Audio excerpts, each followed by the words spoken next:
All right, guys, excited to bring you guys Turner Talk number 25, and this one is proper workout attire. You want to make sure that you're wearing the proper things when you work out. So that can look a little bit different in each wrestling room, but for the most part, you don't want to be wearing big, bulky sweats, right? This is a good time clothing-wise for wrestling. Stuff's a lot more form-fitting, moisture-wicking, all kinds of great stuff. Back in the day, we used to just have those big, baggy sweats that sucked and all that stuff, but now you don't have all those things, so it's a perfect opportunity to make sure you're wearing the proper attire. I think the best workout attire is shirt and shorts. That's the best thing that you can wear. When I was in college, I also had the spandex kind of biker shorts, because that's the same thing that's going to be on your leg, similar to a singlet, right? If you're wearing like sweats and bulky stuff, the first thing that it's doing is it's not letting you get the proper reps.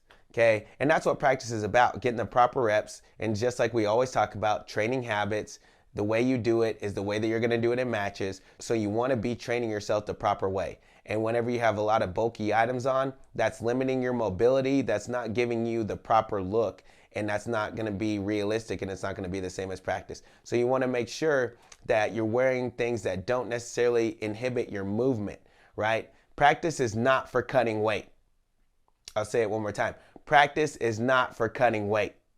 Practice is for getting better. So just like I said on point number 1, you want to make sure that you're not limiting your mobility, so you're getting the proper reps. Point number 2, wearing the proper workout attire is going to be better for your body. If you're wearing big bulky sweats and you're keeping your body too hot, then it's not good for your body. It's putting your body in a situation where for 2.5 hours of practice, you're overheated, your body's not functioning properly, and really you can get too hot. When you get too hot, you're not sweating as much as you could. So even though practice is not for cutting weight, yeah, it does help us sweat, but at the same time, if I get too hot, then my body will shut down. My body's a very sensitive and smart instrument and unit, and it knows how to operate, and it won't put itself in a position. Your body's geared towards survival, so it's not going to put yourself in a position where you're going to die. So if it senses that it's getting too hot, it's actually going to hold on to water, because it's thinking that you're in an extreme situation, like in the middle of the Sahara Desert, and need to conserve your water and maybe not necessarily lose it all. Okay, so it's going to be better for your body if you wear the proper things. And then the third point is it's just going to be more enjoyable. When you're too hot, when you're overheated, when you're completely uncomfortable, it's just not a good time, and it's not a good experience. And I think that's why a lot of wrestlers burn out, is because they use practice to cut weight. And then when they're using practice to cut weight all the time, then they're never enjoying themselves. And they're too focused on cutting weight and not focused on wrestling. Don't focus on cutting weight. Is cutting weight a part of the sport? Sure, right? But it's not a big part of this. It shouldn't be your biggest part of the sport, right? Your main thing that you should be doing in practice is going to get better, right? I'm going to get better so I can have fun.